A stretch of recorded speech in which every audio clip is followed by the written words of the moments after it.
estamos estudiando, vamos a comenzar a estudiar un nuevo nombre acerca de Dios. El tema, hemos titulado a esta nueva serie de sermones, Conociendo a Dios. Entonces hoy vamos a continuar. La semana pasada comenzamos una introducción tan solo de qué tan importante, por qué es importante conocer a Dios y qué tan importante es conocer los nombres de Dios. Hay una frase que me encanta que dice: el día que paras de aprender es el día en que paras de crecer. También este año en toda la iglesia de Boston se ha titulado Crece. Entonces todo este año es una invitación a todos nosotros de diferente manera a crecer. Pero una realidad es de que cuando paramos de aprender, también paramos de crecer. Necesitamos seguir aprendiendo, no podemos quedarnos con lo que nos funcionó un día. ¿Cuántos de nosotros vivimos con la enseñanza de lo que aprendimos a los 5 años? Y dices, ¿eso es suficiente?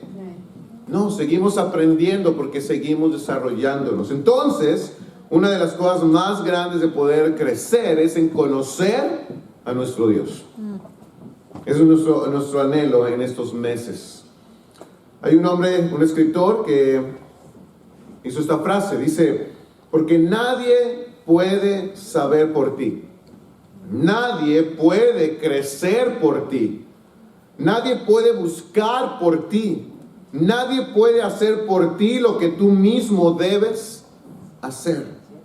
La existencia no admite representantes.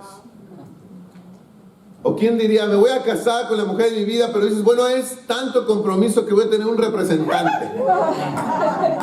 No, sí, mira, yo voy a ser tu esposo en los días felices, no en los momentos de alegría, los demás tengo mi representante. Con él trata los problemas. ¿En serio? No hacemos eso. Y sabes, nadie puede crecer por ti. Una realidad es de que solo tú puedes decidir en qué área quieres desarrollarte, decidir cómo quieres que tu fe crezca. Y hoy vamos a estudiar el crecimiento y el cambio en la vida de un hombre que se convirtió en toda una leyenda en la Biblia. Vamos a estudiar el capítulo 14 de Génesis. Y mientras vas para allá, también algunas escrituras están en la pantalla, pero en este capítulo 14 es la primera vez en la historia, o hablando bíblicamente, es la primera guerra que se documenta en la historia de la humanidad, por así decirlo. Aquí el contexto es que hay 4 reyes que le declaran la guerra en realidad a dos ciudades muy importantes. Una de ellas es Sodoma y la otra Gomorra, conocidas, ¿no?, por la famosa historia bíblica de cómo fueron destruidas por su maldad. Pero antes de eso, Sodoma y Gomorra realmente eran ciudades muy importantes, muy prósperas. Y hay 4 reyes que le declaran la guerra a estas ciudades. Esos dos reyes de Sodoma y Gomorra piden ayuda a otros 3, así que son 5 contra 4. Se van a una batalla y pierden los 5 reyes. Y fue en este momento donde Dios se revela de una manera diferente. El nombre que vamos a estudiar hoy es El Elyon. Y significa el Dios más alto o Dios altísimo. En realidad en el hebreo se lee de derecha a izquierda, ¿no? Nosotros leemos de izquierda a derecha. Entonces por eso si vemos el Dios, que es la palabra El, ¿te acuerdas que hablábamos la semana pasada de eso? Y después está la palabra Elyon, que es más alto. En realidad, si tú lees una Biblia hebrea o una Biblia transliteral, que es el hebreo y el español, sin tratar de explicarlo, sino solamente se está traduciendo, vas a poder ver que muchas veces el Elyon Elyon se usa para hablar la montaña más alta. Entonces viene la palabra montaña y después Elyon. Y puede usarse para algo muy alto o lo más alto. En este momento, al unirlo con la palabra El, es el Dios altísimo. Eso es lo que vamos a estar estudiando, el ser supremo, el más alto. Y en Génesis 14:11 damos la historia bíblica. Génesis 14:11 dice: entonces los invasores victoriosos saquearon Sodoma y Gomorra y emprendieron el regreso a su tierra con el botín de guerra y los alimentos. También capturaron a Lot, el sobrino de Abraham, que vivía en Sodoma, y se llevaron todas sus pertenencias. ¿Qué pasó aquí? Dice la Biblia que estos reyes victoriosos, los 4 reyes, saquearon. ¿Qué significa saquear algo? Lo robaron, pero todo. Todo. Robaron los tesoros, secuestraron a la gente de más valor. Entonces, es en la guerra, es en esos momentos donde suceden atrocidades. ¿Estás de acuerdo? Entonces, imagínate el ambiente que había en esta ciudad de desalojo, de injusticia, de muerte tal vez, muy seguramente de perderlo todo. Pero en el verso 14, si tú estás ahí, en el verso 14 dice la Biblia: cuando Abraham se enteró de que su sobrino Lot había sido capturado, movilizó a los 318 hombres adiestrados que habían nacido en su casa. Entonces persiguió al ejército de Kedorlaomer hasta que lo alcanzó en Dan. Allí dividió a sus hombres en grupos y atacó durante la noche. El ejército de Kedorlaomer huyó, pero Abraham lo persiguió hasta Oba, al norte de Damasco. Abraham recuperó todos los bienes que habían sido tomados y trajo de regreso a su sobrino Lot junto con sus pertenencias, las mujeres y los demás cautivos. Hoy vamos a estar hablando acerca de Abraham y cómo Dios se reveló a él. Dice la Biblia que cuando sucedió esta injusticia o este botín de guerra, había un familiar de este famoso personaje Abraham. El familiar se llama Lot, su sobrino, que vivía en la ciudad. Entonces, Abraham tenía gente preparada en su tribu, que habían nacido en su propiedad, en su casa, y que habían sido entrenados. Era como sus guardaespaldas. Entonces, vio que había sucedido eso, se los llevó, obtuvieron de regreso a los familiares y los saqueados, y en eso salen 2 reyes a recibir a Abraham. En el verso 17 dice la escritura: cuando Abraham volvía de derrotar a Kedorlaomer, ahí está un nombre para cuando nazca un bebé, fácil de describir. Dice: y a los reyes que estaban con él, el rey de Sodoma salió a su encuentro en el valle de Sadé, es decir, en el valle del rey. Y Melquisedec, rey de Salem y sacerdote del rey del Dios Altísimo, le ofreció pan y vino. Salen 2 reyes a recibirlo y los 2 tienen un comportamiento diferente. En realidad, uno de los reyes es Melquisedec, dice rey de Salem. Se cree que esta ciudad de Salem es Jerusalén después. Entonces, este Melquisedec, en realidad rey de Salem, o Salem significa paz o pacífico, y también dice que era rey, ¿y qué más? Sacerdote del Dios Altísimo. Esta frase, Dios Altísimo, es ahí donde se usa por primera vez el Elión. Entonces, ¿qué otro personaje en la Biblia tiene estos 2 atributos? Rey y sacerdote. Jesucristo. A Jesucristo se le conoce como el Rey de Reyes, Señores, señores, también como el sumo sacerdote que nos lleva a la presencia de Dios. ¿Qué le ofreció Melquisedec a Abraham? Pan y vino. Pan y vino, interesante. Verso 19, seguimos leyendo la historia.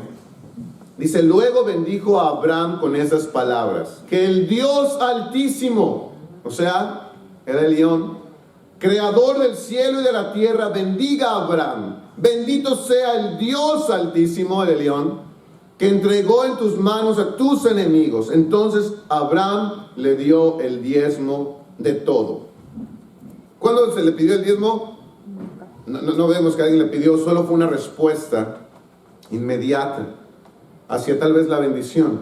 Pero lo que más quiero que podamos ver es que este sacerdote, que es una figura de Cristo, llega a recibir con bendiciones a Abraham, y aparte con dos elementos: pan y vino.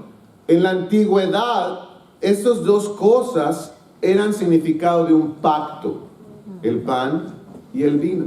Es por eso que miles de años después realmente seguimos compartiendo el pan y el vino con un nuevo pacto, el pacto que Jesús vino a hacer a través de su muerte y sacrificio. Entonces, pero para que tengas una idea, desde aquellos tiempos tenía un gran significado. Entonces, en esta palabra, que en realidad es una palabra de origen arameo, el León, el ser supremo, el más alto, ahí fue donde Abraham por primera vez escucha: oh, el Dios que me llamó para salir de Ur, o de la tierra donde yo estaba, es el Elión, es un Dios altísimo, soberano, en pocas palabras, el jefe de todo. Y una de las cosas maravillosas es cómo Dios se revela aquí. Vamos a ver mil años después una escritura. Salmo 110:4. También está en la pantalla y dice: el Señor ha jurado y no cambiará de parecer. Tú eres sacerdote para siempre, según el orden de... Si tú lees de tarea, y aquí va a haber escrituras de tarea, en el Salmo 110, si lo lees completo, te vas a dar cuenta que es uno de los tantos salmos proféticos acerca de Jesucristo. Y allí está diciendo: tú eres sacerdote para siempre. Esto fue escrito 1000 años después de la primera intervención de Melquisedec. Ahora veamos otra escritura escrita exactamente 1000 años después del Salmo. Hebreos 6:19. Dice: esta esperanza es un ancla firme y confiable para el alma. Nos conduce a través de la cortina al santuario interior de Dios. Jesús ya entró allí por nosotros. Él ha llegado a ser nuestro eterno sumo sacerdote, según el orden de Melquisedec. ¿Sabes? Aquí el escritor de Hebreos, si tú lees por favor el capítulo 6 y 7 de Hebreos, otra tarea para esta semana, enriquecerte mucho más, te vas a dar cuenta que este hombre, Melquisedec, fue la prefigura de Jesús 2000 años antes. Algunos teólogos han dicho que era Jesucristo mismo recibiendo a Abraham. Pudo ser, Él es eterno. Y esa es una invitación a profundizar en las Escrituras. En realidad, si vemos de los personajes bíblicos, el cristianismo, el islam y el judaísmo comparten la mayoría de personajes bíblicos del Antiguo Testamento. Melquisedec es uno de ellos que se comparten. Pero ahora, ¿qué característica? Dime algo, si te encanta leer la Biblia y sobre todo el Antiguo Testamento, cada vez que se menciona un nombre, ¿qué debe mencionarse casi a fuerza cuando se menciona un nombre? Que era hijo de alguien, ¿no? Y fulanito, hijo de... Eso es, por eso me encantan. Porque cuando pasaban acá al frente, somos del Hogar Iglesia de los Monterrey, no sé, casi como... Ese es nuestro apellido. Hay mucho significado, sobre todo al decir, yo soy Alberto, hijo de... Era súper importante decir de quién eres hijo. Y aún si se escribía de ti, de quién eres también. Cuando tú lees de Melquisedec la primera vez, no tiene ningún registro. No hay inicio ni final. Solo aparece y se va. No hay más acerca de él.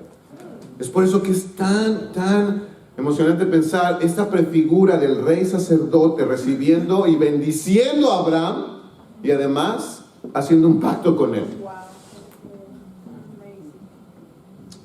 Además no era judío. Apenas eso iba a iniciar. Génesis 14:21. ¿Por qué todo esto? ¿Qué tiene que ver? Génesis 14:21. El otro rey, el rey de Sodoma, le dijo a Abraham: devuélveme a mi pueblo.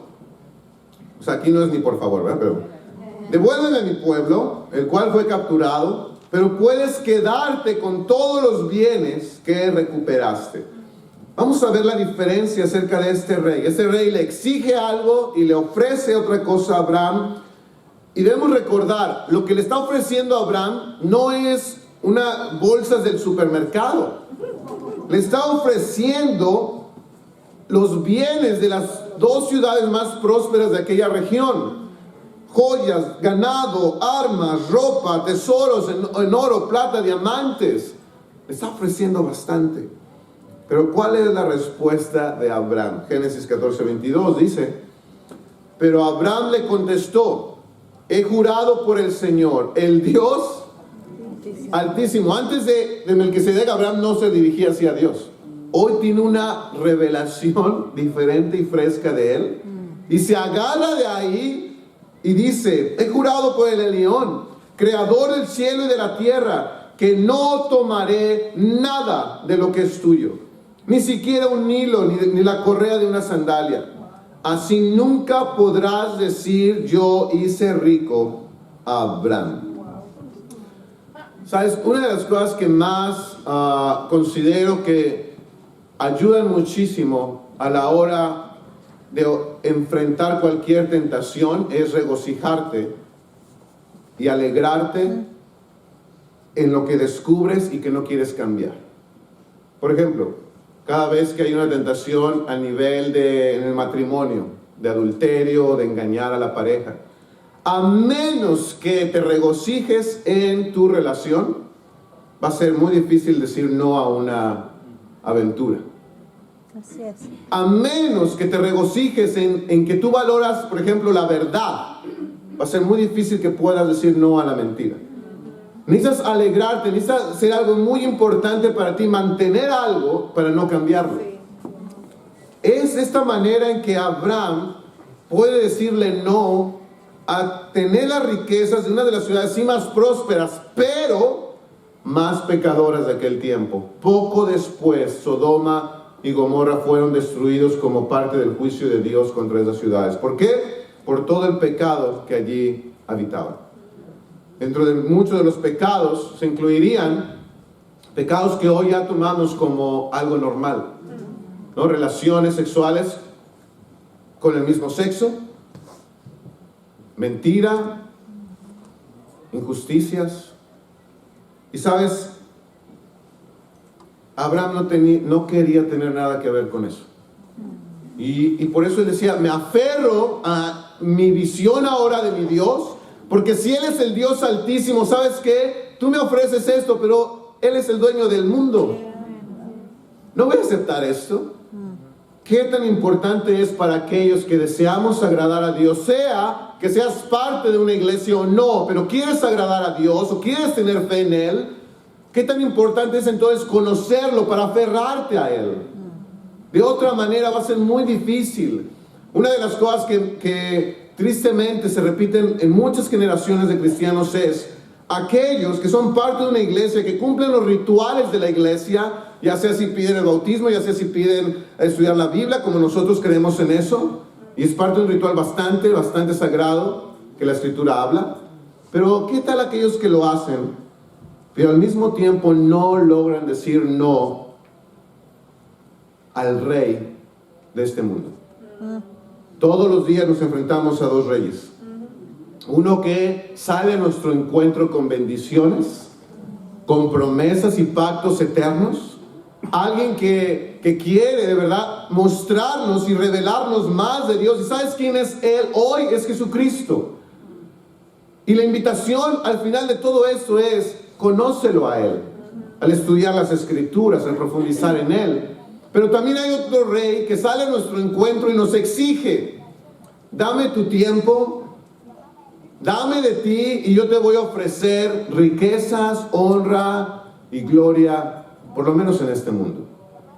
Y sabes, es muy importante cómo estás tú enfrentando las tentaciones. ¿Te estás dejando llevar? ¿Es alguien que ve la tentación de mentir o la tentación de cualquier cosa, la inmoralidad sexual, de la injusticia, de los chismes, y simplemente caer sobre eso por lo que te ofrece? O puedes mejor aferrarte, ¿sabes qué? No voy a aceptar lo que tú me ofreces, porque mi Dios Altísimo, Él merece todo. Él me va a dar lo que yo necesito. En Génesis 15:3 dice la Biblia: entonces el Señor llevó a Abraham afuera y le dijo: mira al cielo, y si puedes, cuenta las estrellas. Esa es la cantidad de descendientes que tendrás. Y Abraham creyó al Señor, y el Señor lo consideró justo. ¿Debido a qué? A su fe. A su fe. Dice la Biblia que aquí estamos viendo a Abraham en un momento clave de su vida. Está conociendo a este Dios mucho más profundamente. Abraham en ese entonces ¿tenía hijos? No tenía hijos. Abraham ya tenía bastantes años encima. Y en realidad en esta parte dice la Escritura que Abraham fue reconocido por su fe. Pero poco tiempo después, en realidad, después de la promesa de Dios de tú vas a tener una gran descendencia, yo, el Dios Altísimo, te lo prometo. Bueno, momentos después, Abraham toma las decisiones en sus manos de tener hijos. Porque también su esposa Sara estaba desesperada. Entonces, él hace una de las cosas más comunes de aquel tiempo: tener relaciones sexuales y embarazar a la esclava de su esposa. Con eso se embaraza a ella y nace Ismael. Ismael nace cerca de cuando Abraham tenía unos 86 años de edad. Entonces para él su esperanza era: yo sé que Dios me prometió, pero bueno, voy a tomar yo mis decisiones y que esa promesa sea junto con mi decisión lo que Dios quiera bendecir. Y Dios le dice: no, tú vas a tener un hijo tuyo, yo te lo prometí, no es de acuerdo como tú me estés ayudando, yo te lo voy a dar. Y sabes, a veces somos así con Dios. Lo increíble es que Dios ya había reconocido, el Dios eterno, el Dios que mira hacia el futuro, había reconocido a Abraham por su fe. Pero es importante ver, ¿cuántas veces te has sentido desanimado de sentir: oh, yo no tengo suficiente fe, no me alcanza la fe? ¿O cuántas veces has intentado estudiar la Biblia o querer ser un discípulo de Jesús y dices: no, eso es mucho para mí? Bueno, lo primero que Dios reconoce y pide es: ten fe en mí, pon tu mirada en mí. Y después uno dice: ya me va a ir bien, voy a ser perfecto. Quisiéramos. Pero si el mismo Padre de la fe momentos después toma las decisiones en sus manos, haciendo lo contrario de lo que Dios quería, tú y yo tenemos esperanza. Nace Ismael. Y sabes, en estas crisis, Abraham estaba en una crisis. No, él tomó una decisión y no era lo que él esperaba. ¿Te ha pasado? Con mucha ilusión haces algo y dices: bueno, Dios está de mi lado y Dios nos va a amar. Es algo increíble, hermano. ¿Cuántas personas paran de tomar decisiones porque dicen: es que yo no sé si es la voluntad de Dios o no? A veces no lo sabremos, pero si en verdad tenemos los ojos puestos en Él, Él nos va a cuidar. Eso sí, solo seamos conscientes, cada decisión tiene una consecuencia. Eso no cambia el amor de Dios, pero sí cambia lo que tú y yo enfrentaremos con eso. Abraham tomó una decisión, no esperó, porque la verdad sí era muy difícil esperar tanto tiempo. No esperó, pero tuvo que vivir con la consecuencia. Realmente el pueblo de Israel tiene que vivir con la consecuencia. Y también el otro pueblo que ha nacido de Ismael ha tenido que vivir con la consecuencia. El punto es que son en esas crisis cuando dices: fallé, no pude. ¿Qué pasa? Génesis 17:1. Dice: cuando Abraham tenía 99 años. 99 años. ¿Quién de aquí tiene 99 años? Sammy, pero él es una cosa especial del Señor. Dice: cuando Abraham tenía 99 años, el Señor se le apareció y le dijo: yo soy ¿quién? El Shaddai, Dios Todopoderoso. Sírveme con fidelidad y lleva una vida intachable. Fue en este momento, en realidad, más bien estamos viendo 13 años después de que nace Ismael, 13 años después, Dios se le revela de una forma nueva a Abraham. Soy el Shaddai. Shaddai significa todopoderoso y obviamente Él significa Dios, o sea, el Dios todopoderoso. Pero ahora, eso lo sabemos, Dios todopoderoso, sí, y Él se le estaba revelando a Abraham así, pero 48 veces el Shaddai aparece como todopoderoso y 24 veces la misma palabra, y ya sabes esto de las palabras antiguas, con un sonido, con una coma, algo cambia el sonido y da a entender otro significado. Así que 24 veces el Shaddai aparece como pecho. O sea, uniendo, bueno, más bien Shaddai, y uniendo el Shaddai, sería el todopoderoso, o el Dios que nutre, que alimenta, que suple o que satisface. ¿No es lo que una mamá hace con su bebé al darle pecho? Nutrir, alimentar, suplir, satisfacer. Y sabes, en ese momento Dios también le está diciendo, sí, yo soy el Todopoderoso, pero yo te prometí algo, Abraham, y voy a satisfacer tu necesidad. Tú quieres un hijo, tu esposa también, y yo te lo prometí. Pero aquí también era como estar diciendo, Dios, o sea, yo soy suficiente. Amén. Yo soy suficiente. ¿Cuánto Dios es suficiente para ti? ¿Cuánto a veces necesitamos algo más para decir, para ser fiel en mi fe, necesito algo más? ¿Dios es suficiente o no? Para poder dejar el pecado, ¿Dios es suficiente? ¿Él valdrá tanto la pena como para decirle no a las tentaciones? O si has pecado y hay algo que hoy sabes, esto me mancha, esto me aleja, esto aún me aleja de mi propia familia, ¿cuánto haces lo que sea por ponerte en paz con Dios? Y también con tu gente. Y después reconocer, ¿el pecado fue suficiente? ¿Te dejó un buen sabor de boca? ¿Esta decisión que tomaste en verdad te está haciendo sentir súper feliz? ¿O será tiempo de probar que Dios es suficiente? En Génesis 17:1 dice, cuando Abraham tenía 99 años, el Señor se le apareció y le dijo, yo soy el Shaddai. Pero también, ¿qué más le pide? Sírveme con fidelidad. Sírveme con fidelidad y lleva una vida intachable. Eso es importante, sírveme con fidelidad. ¿Qué significa? Ok, yo creo en Dios, yo quiero creer en Él. Él se está revelando a mí. En otras versiones de la Biblia, cuando dice sírveme con fidelidad, es vive en mi presencia o camina delante de mí. Dime algo. ¿Cómo, cuando eran ustedes más chicos, dónde te portabas mal? ¿Cuando estabas frente a los papás o cuando no te veían? Cuando no, ¿verdad?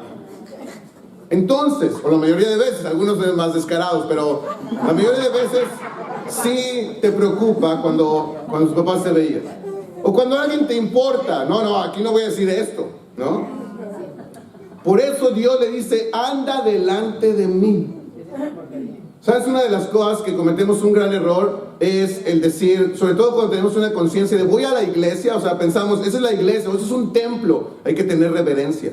Shh, aquí no grite, chamaco. Pero salen afuera, chamaco, te diga. Y, ¿sabes? Reverencia es tener respeto. Y Dios decía, camina delante de mí. Como si todo el tiempo tú y yo estamos juntos. No por el miedo a que te voy a castigar si es algo, sino que te importe. Yo estoy contigo. Y dice, lleva una vida intachable. En otra versión de la Biblia dice, sé perfecto. En realidad es la palabra más cercana a lo que dice el idioma original. Sé perfecto. Ahora, ¿cuántos le tenemos miedo a la palabra perfección? La mayoría. Pero sé perfecto no habla de la palabra perfecto que nosotros en este siglo usamos para decir algo que no tiene defecto. Perfecto es, en la antigüedad era sé completo. Sé completo, o sea, cree en mí completamente. Quema tus barcos, tus opciones. Es la única manera de que tú puedas caminar delante de mí. Ámame completamente. ¿Cuántos nos gusta, con el mismo ejemplo de hace un momento, cuánto nos gustaría que nos amaran solo de lunes a viernes y los demás días? Déjame andar con alguien más. ¿Te gustaría una relación así? No, dice, ¿sabes qué? Ámame perfectamente, o sea, completamente. Esa es la invitación que más Jesús nos quiere hacer. Ama a Dios completamente. Y sabes, podemos cuando lo conocemos, porque al final decimos, sí vale la pena. Yo quiero esto. Al final de todo, en Génesis 17:3 dice la Biblia, al oír que Dios le hablaba, Abraham cayó rostro en tierra. Eso es lo que sucede cuando tú y yo conocemos a Dios. Una de las expresiones de mayor humildad es caer postrado, decir, yo no soy nada, tú eres todo. En Génesis 17:3 dice, y Dios continuó, este es el pacto que establezco contigo, tú serás el padre de una multitud de naciones. Ya no te llamarás Abraham, sino que ahora en adelante tu nombre será Abraham, porque te he confirmado como padre de una multitud de naciones. Te haré tan fecundo que de ti saldrán reyes y naciones. Dios, ¿qué hace con Abraham? ¿Qué le cambia? ¿Te acuerdas qué significa cambiarle el nombre a alguien? Cambiarle el destino. Ya no será solo llamado padre, que significa Abraham, sino padre de multitudes. Dios quiere revelarse por su nombre y al mismo tiempo cambiar el tuyo, tu destino. Amén. Génesis 35:10. Después Abraham tiene familia y tiene un nieto. ¿Y qué le hace al nieto? En el verso 10 dice, con estas palabras, tu nombre es Jacob, pero ya no te llamarás así. De aquí en adelante te llamarás Israel. Y en efecto, ese fue el nombre que le puso. Luego Dios añadió, yo soy el Shaddai, el Todopoderoso. Sé fecundo y multiplícate. De ti nacerá una nación, una comunidad de naciones, y habrá reyes entre tus vástagos. Y sabes, sería muchísimo más, pero cerrando aquí el estudio de hoy, pensemos en algo. Es muy común ver algo, y es lo siguiente. Dios se revela, la siguiente imagen. Dios se revela, le cambia el nombre o el destino a las personas, y ¿qué les pide al final? Multiplícate. Multiplícate. Y sabes, Dios se quiere revelar a nosotros. Hoy vimos ya uno, Dios altísimo, el Elión. También Dios se revela como el Dios todopoderoso, el sustentador. Él revela sus atributos. ¿Qué pide de ti y de mí? ¿Qué es lo práctico en todo esto? Dice, anda delante de mí con reverencia, con profundo amor, con respeto. Amén. De esa manera no habrá cristianos hipócritas, que es de la tristeza más grande que este mundo tiene. Serás alguien que de verdad represente quién es un hombre o una mujer de fe. También le pide, sé perfecto. O sea, ámame por completo. ¿Abraham fue perfecto en el sentido de que no falló? No. Si viéramos más la historia, sería muy largo ver toda la imperfección. Pero Abraham sí tuvo algo, una fe completa en Dios. ¿Fue débil en momentos? Sí, pero siguió creyendo. Y casi siempre volvía a tener fortaleza en cómo Dios se reveló. Y al final, multiplícate. Hermanos, mi oración es de que en el sur andemos delante de Dios con reverencia, que seamos completos en nuestro amor por Él. Amén. Y sabes, que nos multipliquemos.